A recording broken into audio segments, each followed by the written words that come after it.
Quand cela arrivera-t-il et quel sera le signe de ton avènement et de la fin du monde?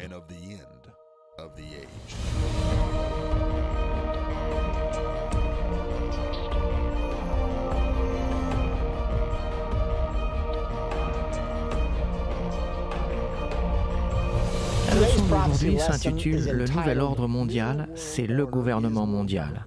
Nous entendons ce terme « nouvel ordre mondial » tout le temps, et plus fréquemment maintenant qu'auparavant. Mais qu'est-ce que le nouvel ordre mondial? Eh bien, le nouvel ordre mondial, c'est tout simplement le gouvernement mondial. Il ne s'agit pas de n'importe quel gouvernement mondial, c'est le gouvernement mondial de l'Antichrist. Et il est en formation actuellement. De plus, c'est le gouvernement mondial prophétisé dans la Bible, dans votre Bible. Et nous allons voir ensemble le passage qui nous parle de ce gouvernement mondial dans lequel nous entrons aujourd'hui. Regardons un moment sur le terme « nouvel ordre mondial ». Croyez-le ou pas, cela se trouve sur chaque dollar américain. On doit se poser la question, qu'est-ce que le terme « nouvel ordre mondial » fait au dos de nos dollars américains? Et en plus, pourquoi l'ont-ils écrit dans une langue étrangère?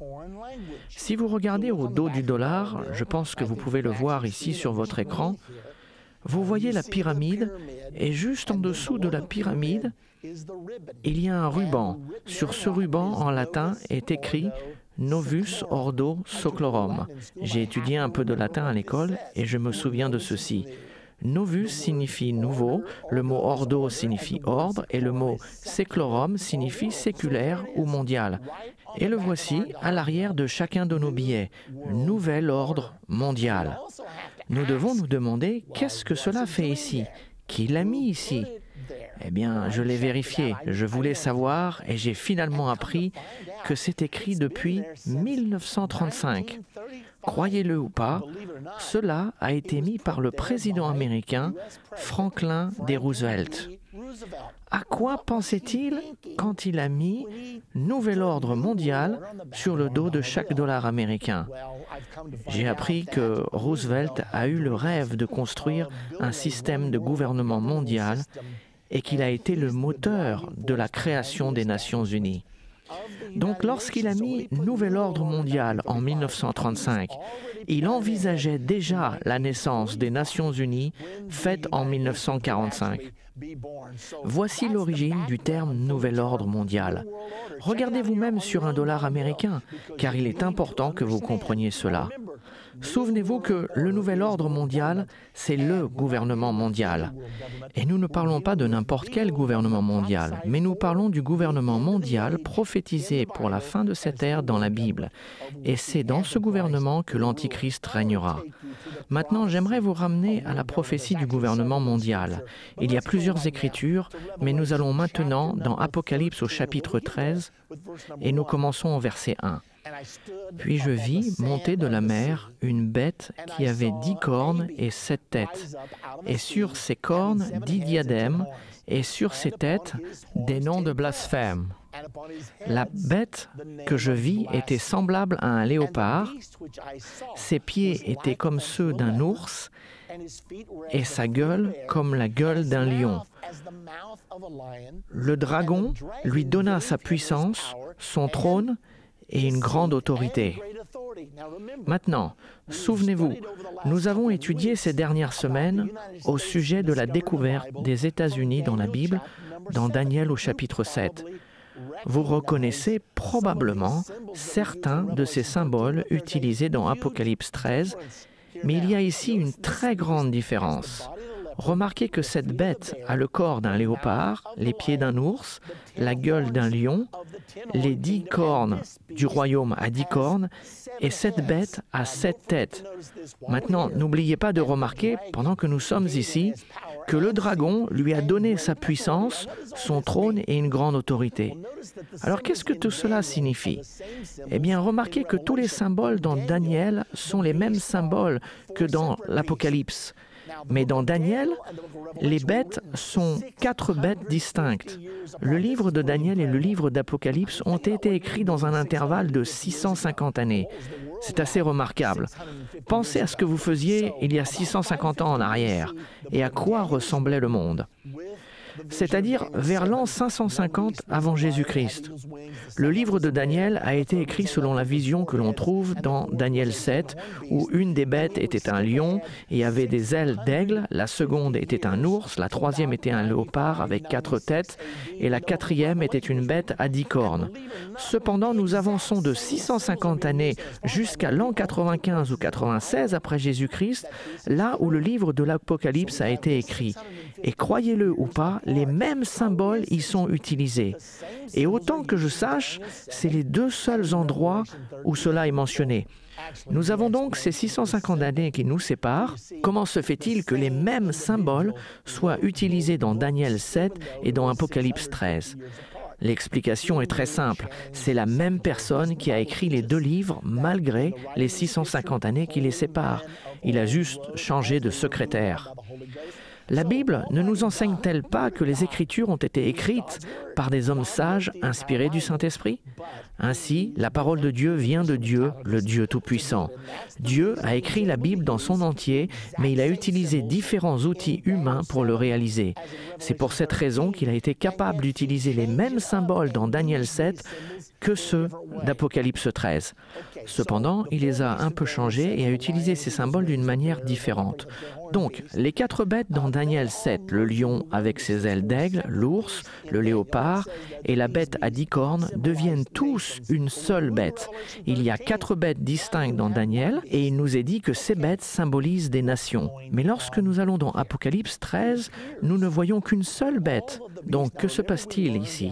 Il semblerait que toutes ces bêtes, et souvenez-vous que nous avons appris que dans les 2 dernières leçons qu'une bête représente un royaume ou une nation, si vous voulez vérifier ceci, retournez dans Daniel 7 au verset 23, où il est dit « La 4e bête, c'est un 4e royaume ou nation. » Nous savons que celles-ci sont des nations et nous avons déjà prouvé que ces nations existeront au moment de l'avènement de Jésus-Christ. Mais maintenant, nous voyons ces nations devenir une seule bête ou un royaume ou une nation. Nous avons donc ici l'image d'un système de gouvernement mondial. Je me souviendrai toujours quand j'ai commencé à voir ceci. Une fois que j'avais compris Daniel 7 et donc compris que le lion était la Grande-Bretagne, que l'ours était la Russie et que le léopard était l'Allemagne et que la bête à 10 cornes était le Saint-Empire romain rétabli, une fois que j'ai compris ces choses-là et que je suis allé dans Apocalypse 13, je me suis dit, que se passe-t-il ici? Il y avait quelque chose qui manquait. Où sont passées les ailes d'aigle? Maintenant, les ailes d'aigle ne sont plus là, et les 4 ailes d'oiseau sur le dos du léopard ne sont plus là non plus. Qu'est-ce que cela signifie? Eh bien, je ne suis pas tout à fait certain. Ce que nous savons, c'est que l'aigle est le symbole des États-Unis d'Amérique. Cela signifie-t-il que les États-Unis d'Amérique ont été éliminés? Maintenant, dans Daniel 7 et Apocalypse 13, il y a une guerre, la 3e guerre mondiale qui va tuer 1/3 de l'humanité. Les États-Unis vont certainement être impliqués dans cette guerre. Alors, la possibilité est là d'avoir été effacés de la carte. Ou peut-être déciderons-nous que, après s'être battus dans cette 3e guerre, nous sortirons peut-être vainqueurs tout en ayant perdu 25 ou 50 millions de soldats. La Bible ne nous dit pas combien nous en perdrons. Mais une fois que nous aurons passé par cette expérience, il y aura peut-être un cri dans les États-Unis qu'il est temps pour nous de nous occuper de nos propres affaires. Se pourra-t-il que les États-Unis s'isolent du monde? Nous n'en sommes pas sûrs. Il y a toujours la possibilité que nous soyons réintégrés sous le symbole du lion duquel nous venons. Nous allons approfondir ce sujet un peu plus tard, alors gardez cela dans un coin de votre esprit. Maintenant, les bêtes réunies dans Apocalypse 13 représentent le gouvernement de la fin des temps de l'Antichrist. Les Nations Unies sont la seule puissance sur Terre aujourd'hui, la seule structure qui soit spécialement conçue pour avoir un système de gouvernement mondial. Il y a une chose que vous devez savoir à ce sujet, car nous regardons tout cela se développer actuellement. Nous entendons des mots comme mondialisation, nouvel ordre mondial. Alors, est-ce une bonne chose ou est-ce une mauvaise chose? Qu'est-ce qui est vraiment derrière tout cela? Apocalypse 13, verset 2, nous dit que le dragon a donné à cette bête son trône, sa puissance et une grande autorité. Qui est le dragon? Retournons 5 ou 6 versets en arrière dans la Bible, chapitre 12, verset 9 nous le dit. Nous n'avons pas à le deviner. Il nous dit clairement que le dragon est l'ancien serpent, le diable et Satan. Donc c'est Satan qui donnera son trône, sa puissance et sa grande autorité à ce gouvernement mondial de la fin des temps. Alors comprenez bien ce message. Le gouvernement mondial en formation aujourd'hui, le processus de la mondialisation, le nouvel ordre mondial, tout cela vient du diable. C'est inspiré par Satan. Vous êtes déjà posé la question, comment tout cela coïncide-t-il? Il semblerait qu'ils ont une puissance sur les médias, sur les systèmes bancaires, sur les systèmes politiques dans le monde. On se demande qui est le cerveau qui coordonne tout cela? Eh bien, la réponse est juste là dans Apocalypse 13 au verset 2. Le dragon, le diable ou Satan a donné à la bête, cette bête du gouvernement mondial, son trône, sa puissance et sa grande autorité. La Bible nous dit au verset 3, « Et je vis l'une de ces têtes comme blessée à mort. » Souvenez-vous que cette bête a 7 têtes. Mais sa blessure mortelle fut guérie. Remplie d'admiration, la terre entière suivit la bête. Pourquoi cette bête a-t-elle 7 têtes? Parce que c'est la combinaison parfaite des 4 bêtes dans Daniel 7, à l'exception de l'aigle qui ne se trouve plus là. Donc comptons les têtes dans Daniel 7. Nous en avons une pour le lion, une pour l'ours, 4 pour le léopard et une pour la bête à 10 cornes. 7 têtes. Donc cela nous montre tout simplement que toutes les nations, la Grande-Bretagne, la Russie, l'Allemagne et le Saint-Empire romain rétabli, connu actuellement en tant que l'Union européenne, s'uniront ensemble et toutes ensemble formeront le gouvernement mondial de l'Antichrist de la fin des temps, le nouvel ordre mondial. Maintenant, remarquez ce qui est dit. Cela va devenir très populaire et le monde entier suivra cette bête du nouvel ordre mondial, du gouvernement mondial. La plupart des gens vont penser que c'est l'une des meilleures choses qui ne soit jamais arrivée. Maintenant, une autre chose que nous devons savoir, au chapitre 13 et au verset 5, il est dit « Et il lui fut donné une bouche qui proférait des paroles arrogantes et des blasphèmes. Cette bête à 7 têtes et à 10 cornes recevra une bouche. » Nous savons depuis d'autres écritures que cette bouche sera la bouche de l'Antichrist, le dirigeant mondial qui régnera pour une courte période de temps, juste avant l'avènement de Jésus-Christ et juste avant la bataille d'Armageddon. Notez qu'il est dit juste après, dans Apocalypse 13, 5, que la puissance a été donnée à la bête. Et la bouche qui prononçait des paroles arrogantes lui fut donnée d'agir pendant 42 mois. Le règne de l'Antichrist sera donc de 42 mois. Je sais que certaines personnes enseignent que cela durerait 7 ans, mais cela n'est pas un point très important. Mais ici, il est dit qu'il régnera 42 mois. Il est également dit dans 2 Thessaloniciens 2, 3 et 4, « L'Antichrist sera révélé quand il s'assiera dans le temple de Dieu, se proclamant lui-même Dieu. » La Bible appelle cela l'abomination de la désolation, et Jésus-Christ dit que c'est à ce moment-là que le règne de l'Antichrist commencera. L'abomination de la désolation se produira 42 mois avant la bataille d'Armageddon et l'avènement de Jésus-Christ. Nous avons donc plusieurs vérifications que le règne de l'Antichrist durera 3 ans et demi. Ça ne semble pas très long, mais dans un temps de tyrannie horrible, c'est bien trop long. Alors son règne sera de courte durée, mais terrible. Voici ce que Jésus a réellement dit. Jésus a dit dans Matthieu 24, 21, « La détresse sera si grande qu'il n'y en aura point eu de pareil. Pensez à cela, pire que l'Holocauste d'Hitler, pire que les croisades du Moyen Âge, une grande tribulation comme il n'en a jamais eu auparavant, et comme il n'y en aura jamais. » Il y a encore quelque chose que vous devez comprendre. Remarquez que cette bête, dont il est dit qu'elle a 7 têtes, et que sa bouche est comme la bouche d'un lion. Maintenant, qu'est-ce que cela veut dire? Eh bien, nous avons 7 têtes. Une est celle du lion, une est celle de l'ours, 4 sont celles du léopard et 1 est la bête à 10 cornes. Pourquoi est-ce que ce passage mentionne tout particulièrement que la bête a la bouche d'un lion? Eh bien, l'obstacle primordial d'un gouvernement mondial au travers de l'histoire a toujours été la barrière de la langue. Souvenez-vous, quand le peuple de l'Ancien Testament voulait construire un gouvernement mondial à Babylone, ils ont commencé par construire cette grande tour qui atteindrait le ciel et Dieu les a arrêtés en confondant leur langage. Il a créé différentes langues afin qu'ils ne puissent communiquer et a arrêté ainsi leur intention pour un gouvernement mondial pour lequel Dieu était opposé. Maintenant, à la fin, Dieu va permettre un gouvernement mondial, mais pas avant que l'homme choisi arrive pour le diriger. Souvenez-vous, le pouvoir corrompt, mais un pouvoir absolu corrompt totalement. Tant qu'une personne, autre que le prince de la paix, Jésus-Christ, dirigera un gouvernement mondial, il ramènera des moments de tyrannie horrible. Le pouvoir corrompt, mais un pouvoir absolu corrompt totalement. L'Antichrist finira par être l'individu le plus corrompu qui n'ait jamais régné dans ce monde. Donc, l'Écriture nous dit qu'il y a 7 têtes. Il nous est dit très clairement que l'une d'entre elles est celle d'un lion, mais que la bouche de cette bête du gouvernement mondial sera la bouche d'un lion. Qu'est-ce que cela signifie pour vous? Vous savez, nous sommes en train de voir toutes ces choses arriver. Le processus de la mondialisation, le nouvel ordre mondial, est démontré dans Apocalypse 13. Donc, pourquoi nous est-il dit que la bouche de la bête du gouvernement mondial sera la bouche d'un lion? Parce qu'il a été décidé que l'anglais serait la langue internationale de ce nouvel ordre mondial. Savez-vous que tous les pilotes voyageant sur les vols internationaux sont obligés de parler anglais et que les standardistes traitant des appels internationaux doivent parler anglais?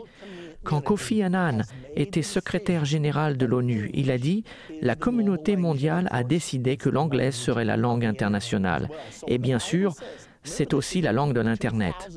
Donc la Bible nous dit, souvenez-vous, que cela a été écrit 2000 ans en arrière.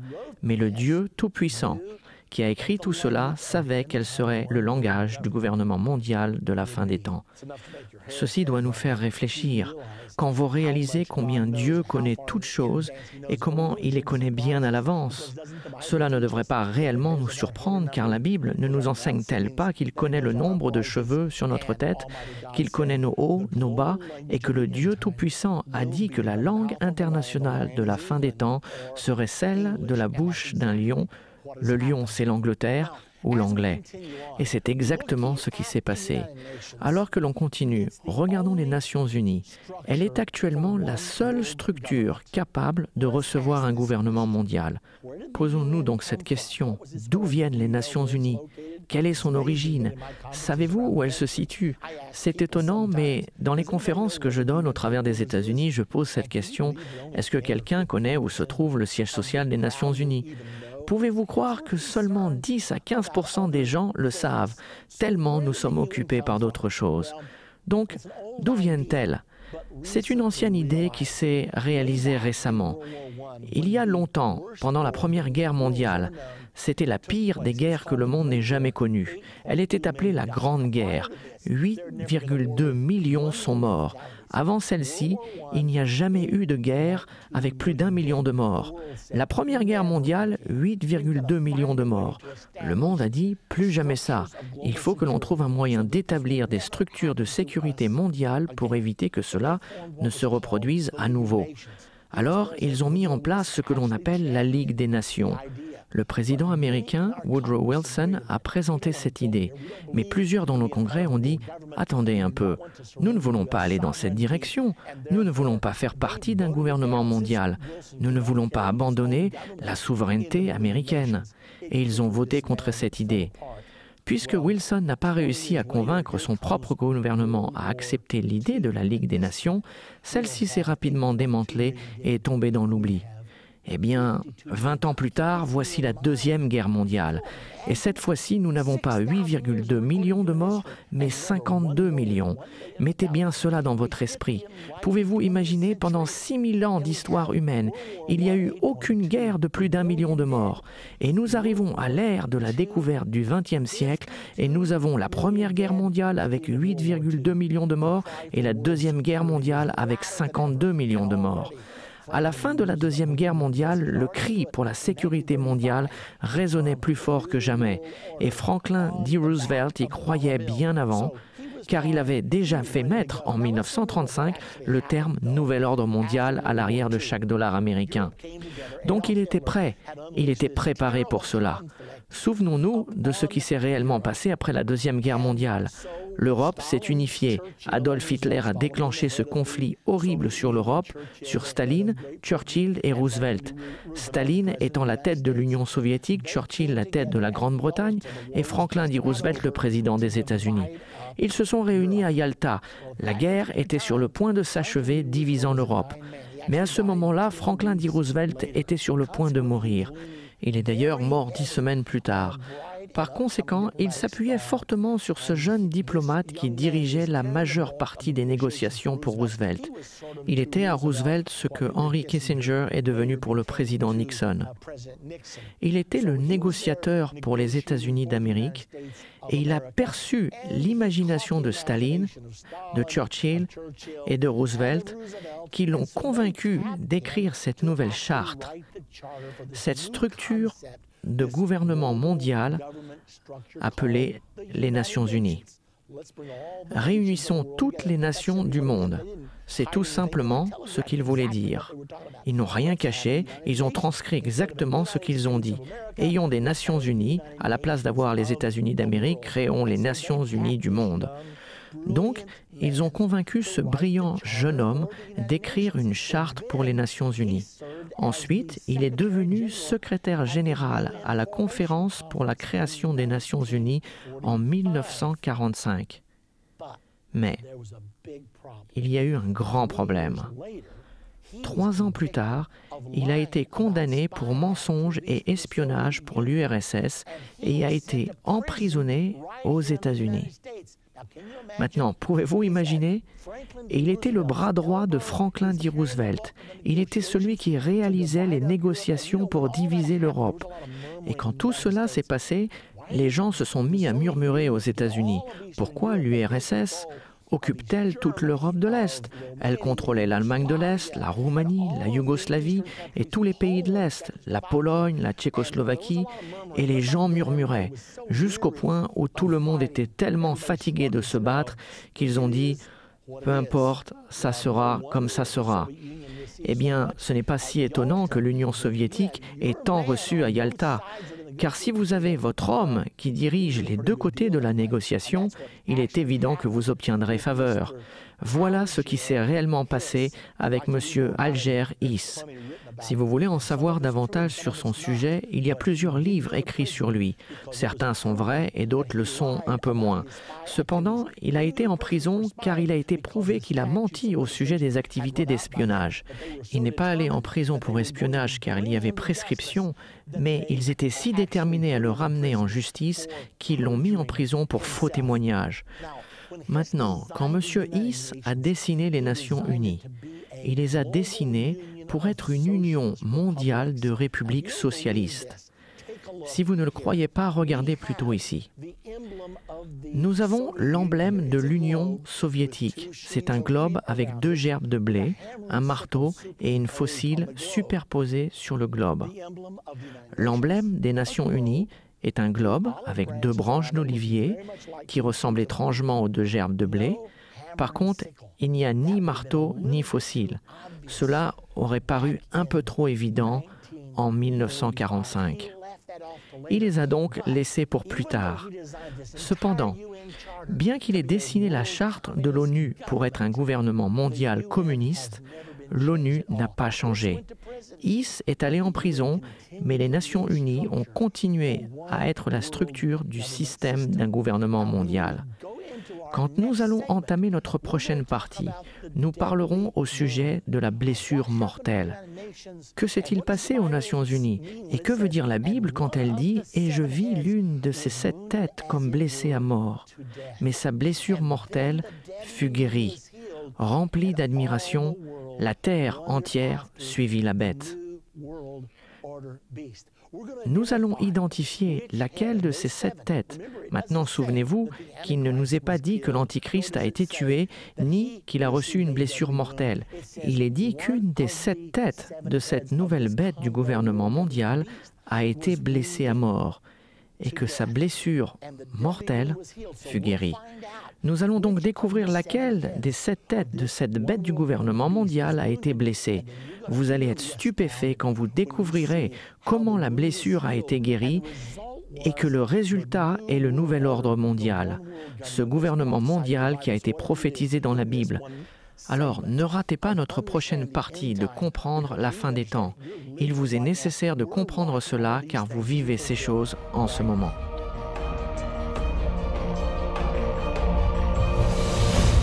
Dans la dernière partie de comprendre la fin des temps, nous avons parlé de la bête du chapitre 13 de l'Apocalypse.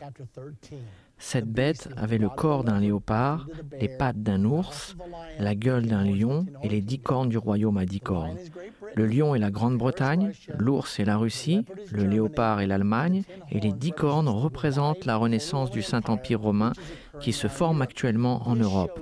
Ceci nous montre la formation du nouvel ordre mondial.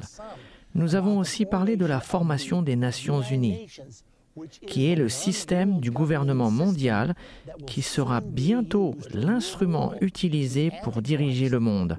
L'Antichrist dominera les Nations Unies et utilisera ces structures pour établir son gouvernement mondial qui a été prophétisé. Maintenant, réfléchissons à ce qui s'est passé. Après la création des Nations Unies en 1945, tout n'a pas fonctionné exactement comme prévu. Ce qui s'est produit, c'est que l'Union soviétique avait tellement reçu de l'Europe à la suite de Yalta et à la suite d'Alger-Is qu'il y eut beaucoup de tensions. De plus, la Russie a tenté de gagner par la paix ce qu'Adolf Hitler n'a pas réussi à gagner par la guerre. Et il semblerait pendant un moment que la Russie allait régner sur toute l'Europe et que le communisme allait dominer toute l'Europe. Afin d'éviter ceci, les États-Unis d'Amérique ont mené les puissances occidentales à joindre l'OTAN, l'organisation du traité de l'Atlantique Nord. C'était une alliance militaire pour contrer le pacte de Varsovie qui était le bloc communiste de l'Europe de l'Est. Eh bien, les Nations Unies sont devenues maintenant très inefficaces en raison de la guerre froide. Voici ce qui s'est réellement passé. Les États-Unis avaient reçu le droit de veto à la formation des Nations Unies. Les membres du Congrès n'avaient pas consenti à approuver une structure d'un gouvernement mondial à moins que les États-Unis aient le droit de veto absolu. Quand les États-Unis ont obtenu le droit de veto, la Grande-Bretagne, la France, la Chine, l'URSS ont voulu également leur droit de veto. Toutes les nations vainqueurs de la Deuxième Guerre mondiale ont reçu leur droit de veto. Elles ont formé ce que l'on appelle les 5 grands, les 5 membres permanents du Conseil de sécurité de l'ONU, et c'est là où se trouve le vrai pouvoir.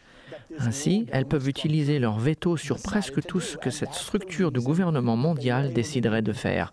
C'est la raison pour laquelle ils ont réussi à avoir l'approbation du Congrès. Sans cette concession, ce ne serait pas arrivé. Remarquez ici dans Apocalypse 13 au verset 3. « Et je vis l'une de ces têtes comme blessée à mort. » Nous avons parlé des 7 têtes, une tête pour le lion, une tête pour l'ours, 4 pour le léopard et une pour la bête à 10 cornes. Cette écriture intéressante du verset 3, « Et je vis l'une de ces têtes comme blessée à mort, mais sa blessure mortelle fut guérie. Remplie d'admiration, la terre entière suivit la bête. » Souvenez-vous bien de ceci. Il n'est pas dit que la bête a été tuée. Il n'est pas dit que l'Antichrist a été tué et qu'il est ressuscité. Il est dit qu'une des 7 têtes a été blessée à mort. Il est impossible de savoir laquelle des têtes ou ce que cette blessure mortelle signifie vraiment sans savoir ce que représentent les têtes. Retournons en arrière et récapitulons. Rappelez-vous, toutes les têtes de Daniel 7 se sont retrouvées ici. Il y avait 7 têtes dans Daniel 7 et toutes ont été ramenées dans cette nouvelle bête, la bête du gouvernement mondial de l'Apocalypse 13. Nous avons donc une tête pour le lion, une pour l'ours, 4 pour le léopard et une pour la bête à 10 cornes. Donc quelle tête a été blessée à mort? Après la Deuxième Guerre mondiale, les Alliés s'étaient réunis, la Russie, la Grande-Bretagne et Franklin D. Roosevelt. Et ils ont déclaré « Il y a un défaut fondamental au cœur de l'âme allemande. Ils n'arrêtent pas de nous plonger dans la guerre franco-allemande de 1870, la Première Guerre mondiale, la Deuxième Guerre mondiale. Nous devons faire quelque chose pour nous assurer que ceci ne se produise plus jamais. » Ainsi, ils ont décidé de couper l'Allemagne en deux. Ils ont créé l'Allemagne de l'Est et l'ont placée sous l'influence communiste et sous l'Union soviétique, et ils ont créé l'Allemagne de l'Ouest et l'ont placée sous l'influence des Alliés. En faisant ceci, ils ont réduit ces deux nations allemandes au point où elles n'avaient pas suffisamment de population ou de puissance financière pour menacer la paix mondiale.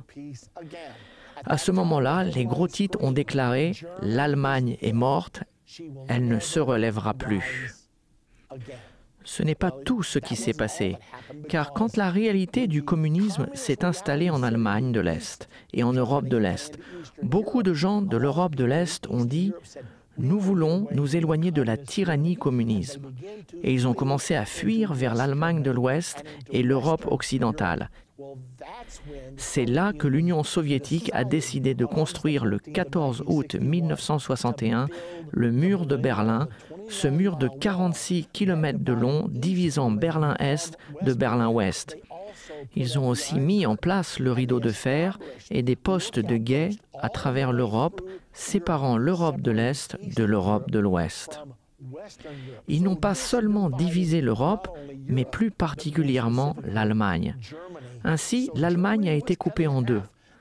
À ce moment particulier, il y avait beaucoup de choses intéressantes dites à ce sujet. La guerre froide faisait rage et je regardais cette nouvelle bête.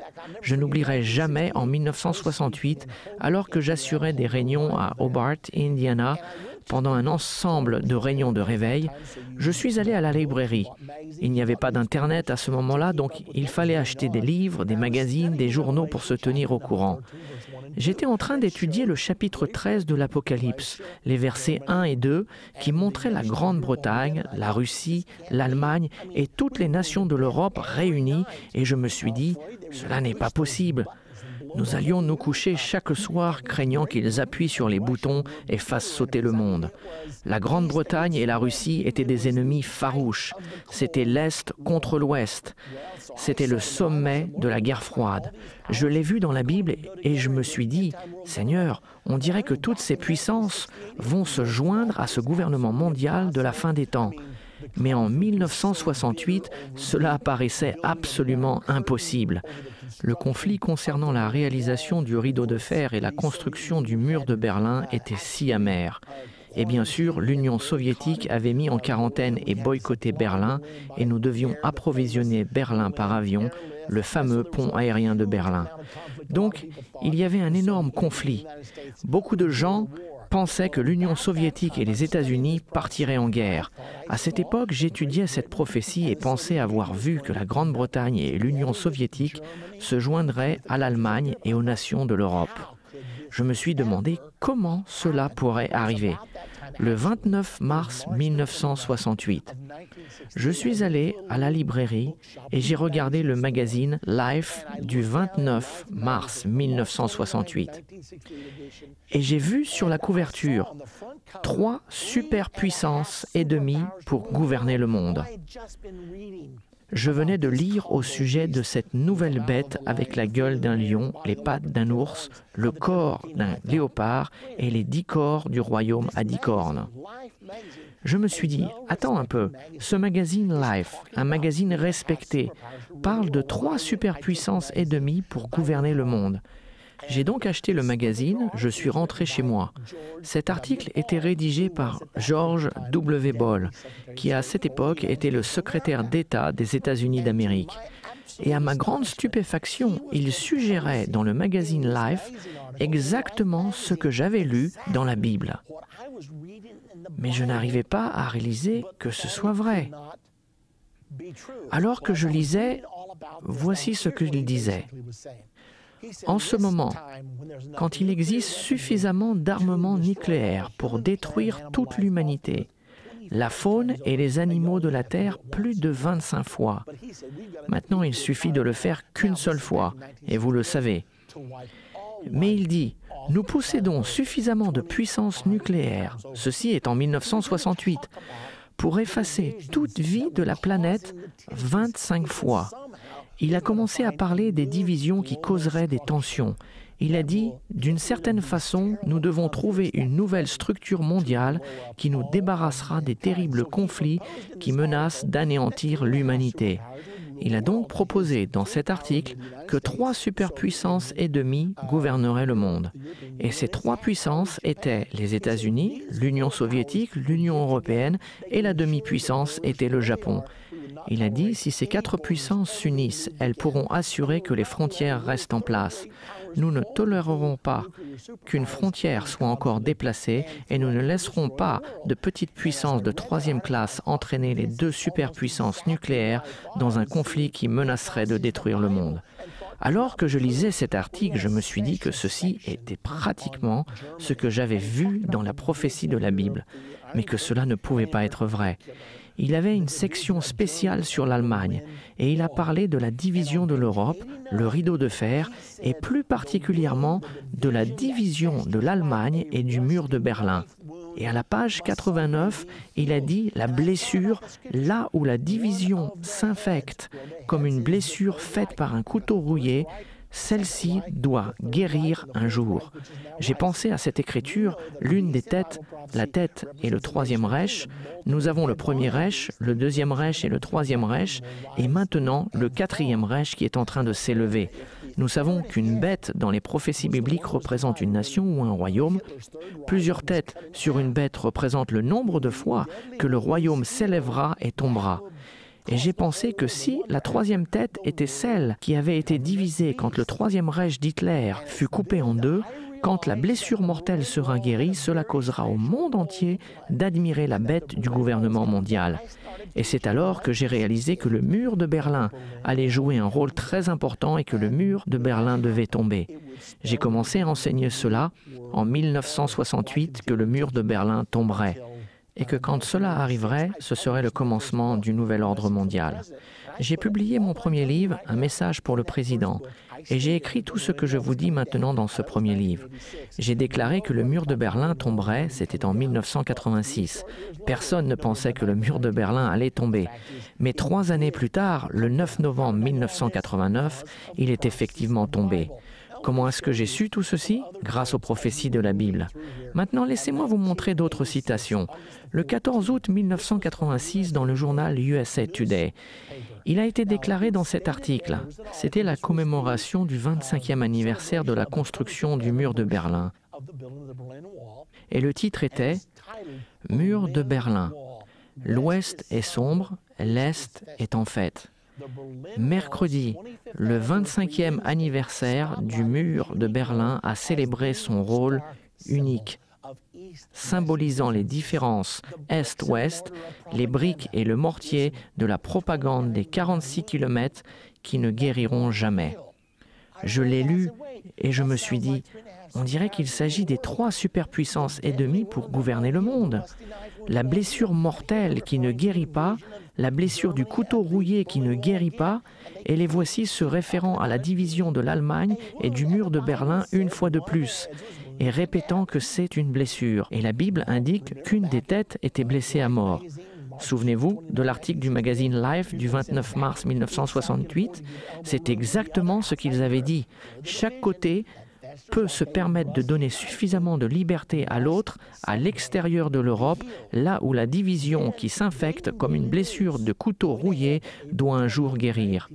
Puis, le Dayton Daily News a dit le 20 avril 1989, « Nous sommes maintenant très proches de la chute du mur de Berlin. » Mikhail Gorbatchev avait surgi sur la scène mondiale en 1985, il avait capturé l'imagination du monde, il parlait de la liberté pour tous, nous ne savions pas s'il fallait le croire ou pas, et finalement l'article du Dayton Daily News a dit ceci, Gorbatchev doit maintenant faire tomber le mur. Mikhaïl Gorbatchev s'est mis le dos au mur. S'il est sérieux, il doit démolir le mur de Berlin. Ainsi donc, toute l'attention du monde était concentrée sur le mur de Berlin. Je ne peux pas vous décrire ce que cela signifiait pour moi.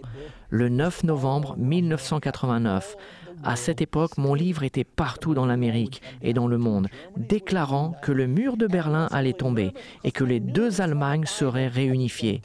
Et je n'étais même pas anxieux car je savais que c'était dans la Bible. En même temps, je recevais beaucoup de plaisanteries de toutes sortes. Cependant, je n'oublierai jamais le jour où ce mur tomba, le 9 novembre 1989. L'expérience fut incroyable. Les gens dansaient sur le mur, ils avaient cassé des morceaux du mur. Les gens sous l'esclavage de l'Europe de l'Est communiste traversaient la frontière en masse.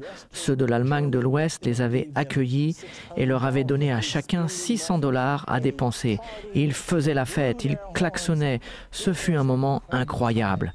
Le magazine Time a sorti un article dans son édition du 20 novembre 1989 qui portait le titre « Mur de la honte, 1961-1989 ». Ce fut l'évidence la plus palpable d'une profonde blessure dans la civilisation européenne qui est finalement partie. Il y a 2000 ans, dans la prophétie de l'Apocalypse 13, la Bible appelle la division de la troisième tête du léopard la blessure qui ne guérit pas. C'est une blessure mortelle, mais la blessure mortelle fut guérie. Maintenant, que s'est-il passé quand la blessure mortelle fut guérie? J'avais souligné dans mon livre que lorsque la blessure mortelle serait guérie, quand le mur de Berlin tomberait, que cela donnerait naissance au nouvel ordre mondial. Je n'avais pas pensé que cela arriverait si vite. Néanmoins, 20 jours après la chute du mur de Berlin, Mikhaïl Gorbatchev, George Herbert Walker Bush et le pape Jean-Paul II se sont rencontrés à Malte. À la fin des sommets, le 1er décembre 1989, ils annoncèrent la naissance du nouvel ordre mondial. Mon téléphone n'arrêtait pas de sonner. Comment le saviez-vous? Où le trouve-t-on dans la Bible? Que va-t-il se passer maintenant?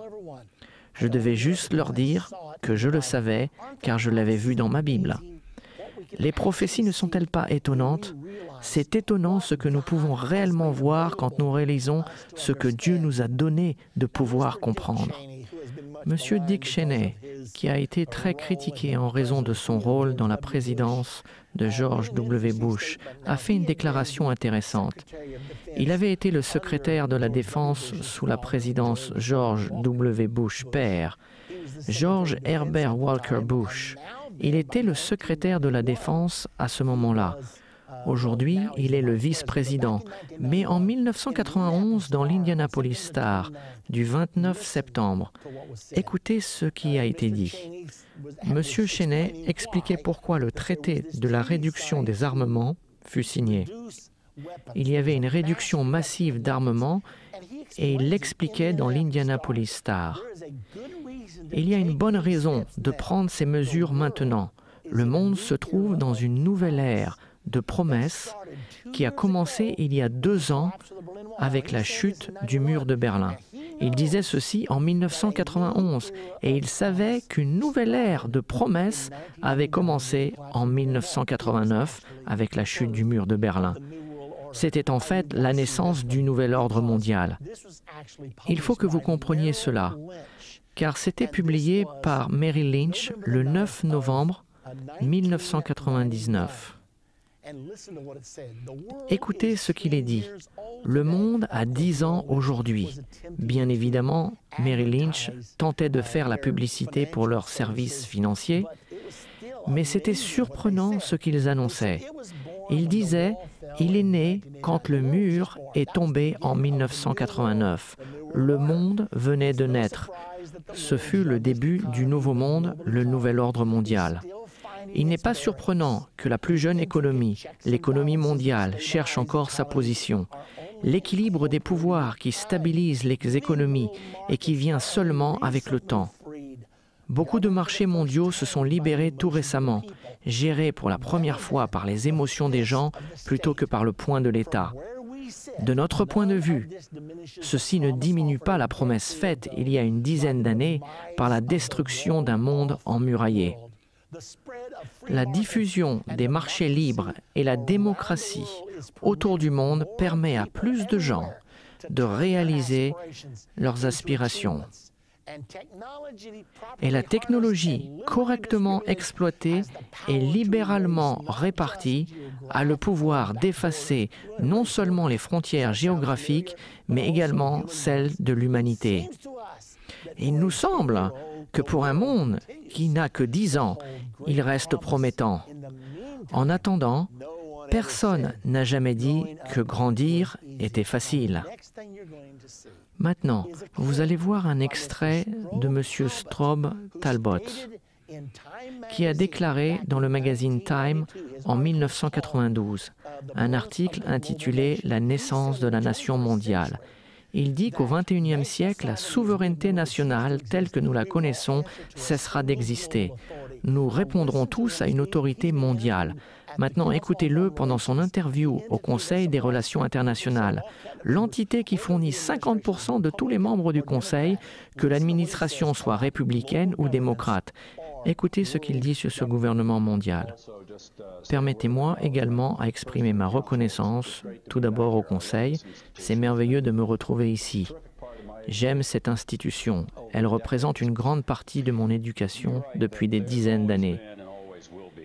Vous écrivez qu'il y a toujours eu et qu'il y aura toujours une attention, parfois créative, parfois destructive, entre d'une part le concept d'une communauté internationale qui reconnaît l'interdépendance comme un fait et un gouvernement collectif en tant qu'une nécessité, et de l'autre côté l'attrait d'une communauté nationale qui se considère indépendante et souveraine.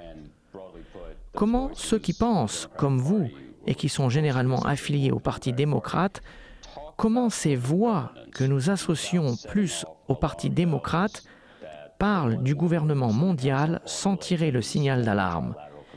Que les adeptes du gouvernement mondial et le Conseil des affaires étrangères ainsi que la Commission trilatérale vont venir pour leur confisquer leurs armes, leurs Bibles et néanmoins le transformer en un gouvernement mondial.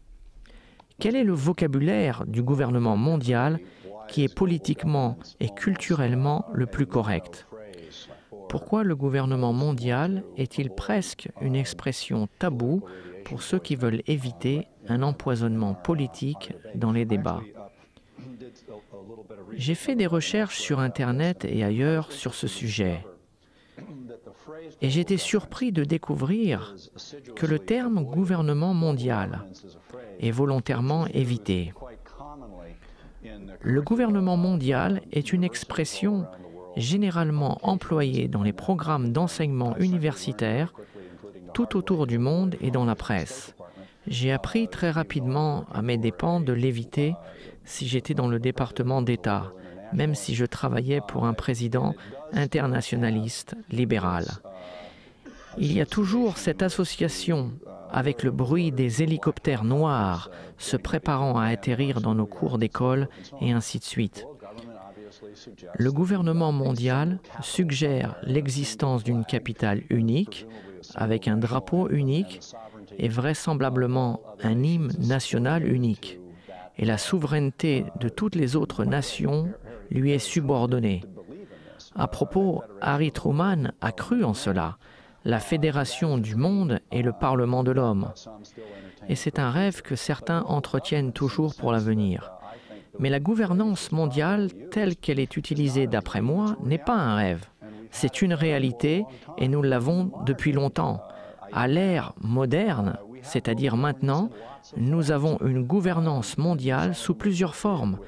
Certains sont associés aux Nations Unies, d'autres sont associés à l'Organisation mondiale de la santé. Il y a un gouvernement régional.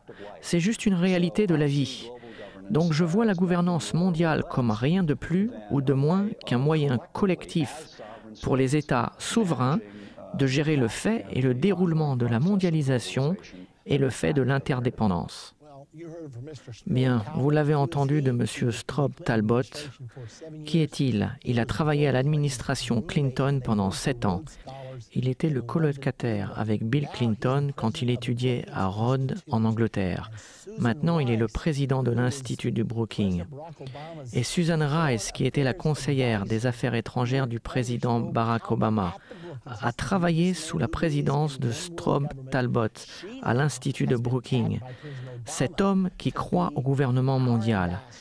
Elle est maintenant considérée par le président Obama pour être notre ambassadrice aux Nations Unies. Nous observons le gouvernement mondial, la mondialisation, l'Organisation mondiale du commerce, la Banque mondiale, la Cour mondiale. Avec tous ces termes, nous observons le gouvernement mondial. C'est en ce moment, c'est dans votre Bible et vous le voyez se former en ce moment. N'êtes-vous pas content pour les prophéties de la Bible? Sans elles, nous ne serions pas conscients des événements prophétiques qui se passent dans le monde.